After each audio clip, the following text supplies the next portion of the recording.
Hello, and welcome back to my channel, Talented Reads. Today I'd like to talk about 6 authors that I want to read in 2022. So this list is split into 2 different categories. So first is new, and the second one we'll say is continue. So in the new category are authors that would be completely new to me, meaning I haven't read any of their books.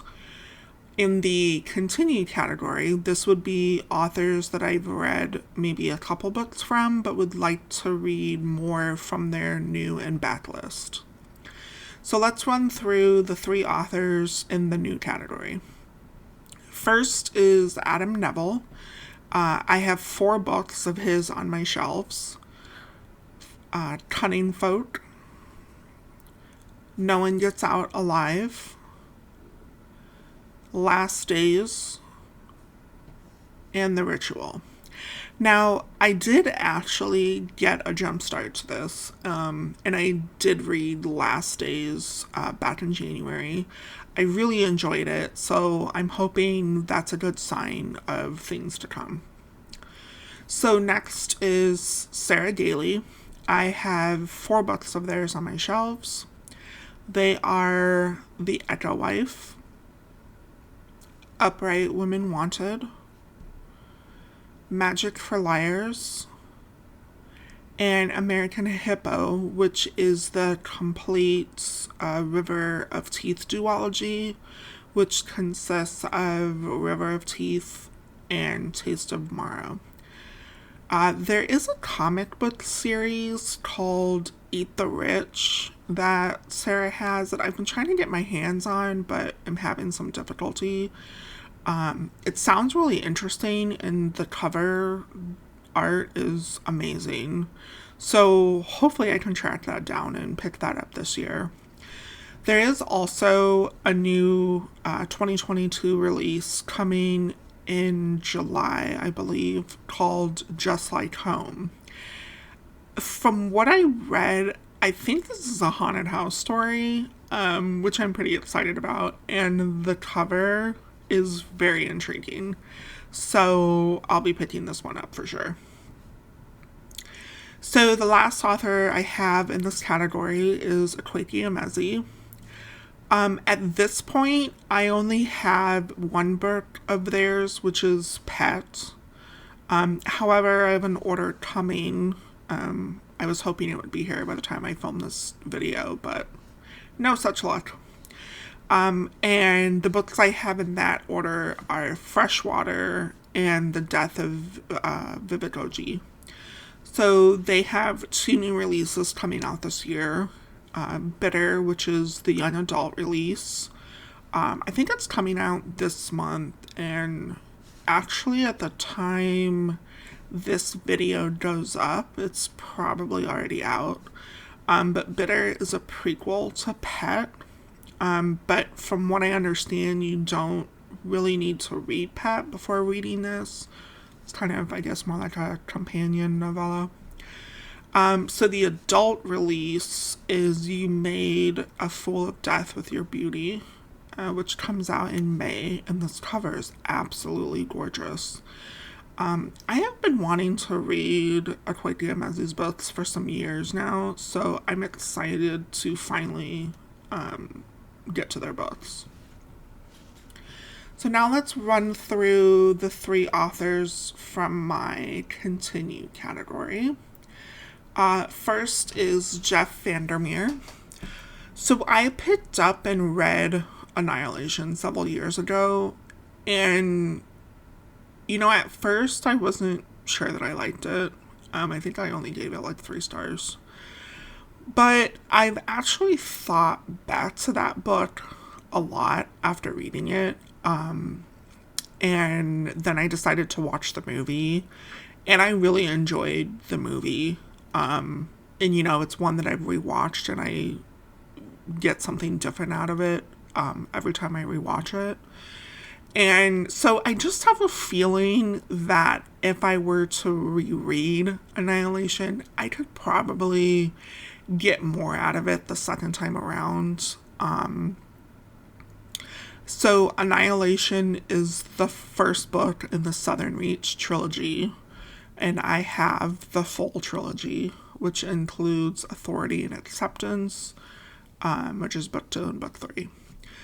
And also from Jeff Vandermeer, I have the Ambergris trilogy, which includes The City of Saints, Shrake, and Finch.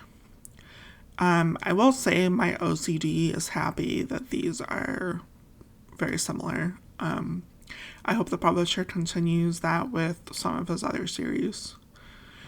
I also have the Bourne duology, which is Bourne and Dead Astronauts. And lastly, I have Hummingbird Salamander, which I think is the only standalone that I have. So, I've got quite a few Jeff Vandermeer on my bookshelf.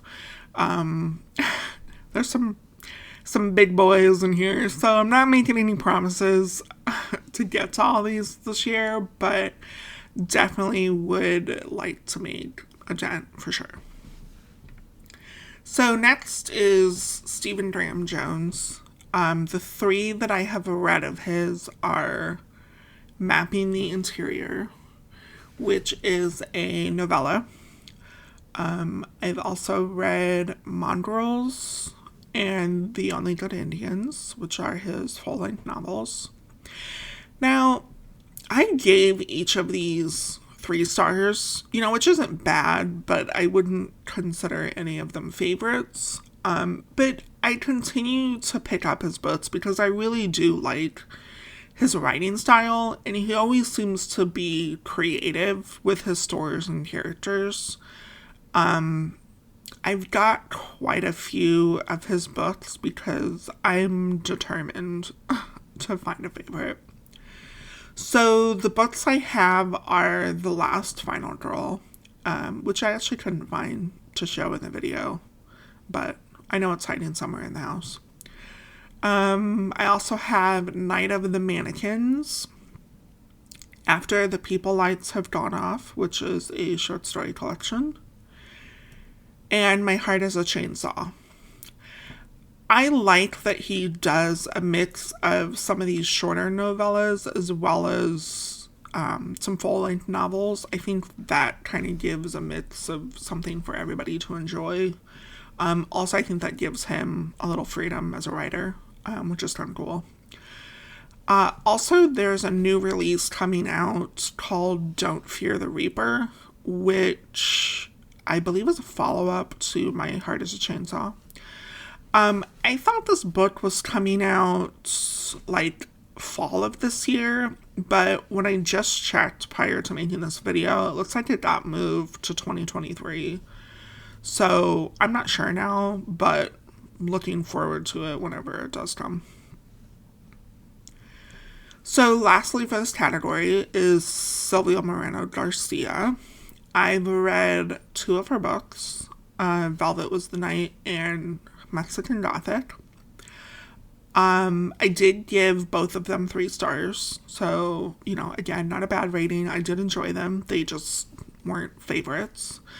But I love that she writes so many different kind of books. Like, both of these books were very different from each other. Different kind of characters, definitely different narratives, and even different genres. And I really like her writing. I think it flows very naturally. The storytelling seems to come easy in her writing. So that's pretty much why I keep picking up books by her. So I have 3 of her other books, Jades of God and Shadow, The Beautiful Ones, which I have on my Kindle, and Certain Dark Things, which I have on Audible. So there is a new release coming out this year called The Daughter of Dr Moreau, which is coming in July, and this cover is one of my favorites, and I'm so excited for this, so I will be picking this up for sure. I was reading a little bit about Sylvia herself because I know she's actually quite active in the literary community, and I found out that she is a publisher of Innsmouth Free Press, which when I first read that, I thought it sounded so familiar.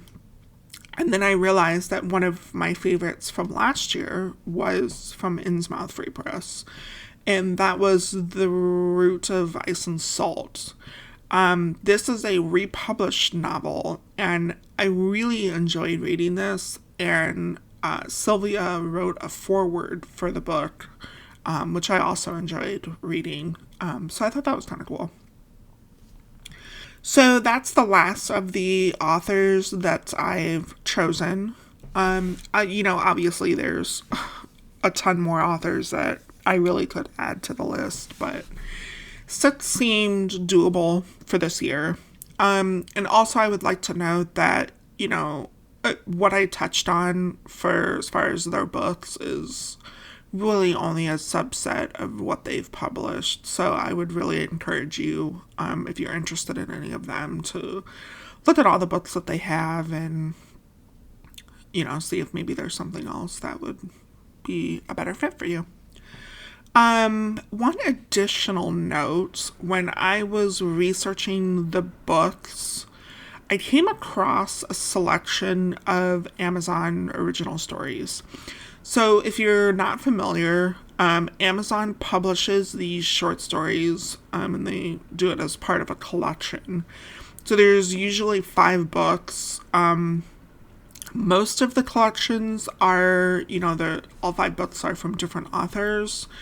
But I've also come across some collections that are from the same author.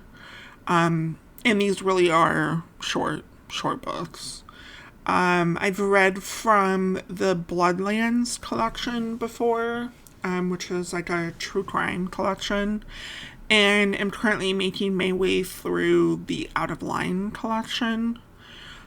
So at the end of this month is a new collection coming called Trespass, and the synopsis says, "Take a walk on the wild side. When nature gets up close and personal, it isn't always pretty." So I bring this up because 3 books are from Silvio, Moreno, Garcia, Jeff Vandermeer, and Stephen Graham Jones. So, at this point, it'd be dumb not to read these, since all 3 of those authors are from my list. So, also on the author list for this collection is Carmen Machado, who I did have on my authors to read list originally before I cut it back to 6. So, needless to say, I'll be adding this collection to my TBR at some point this year, because I have nothing else on my to read list, so there's tons of room to squeeze something in. Oh boy. That's all I have for today. Thanks for watching, and I'll see you in my next one. Bye.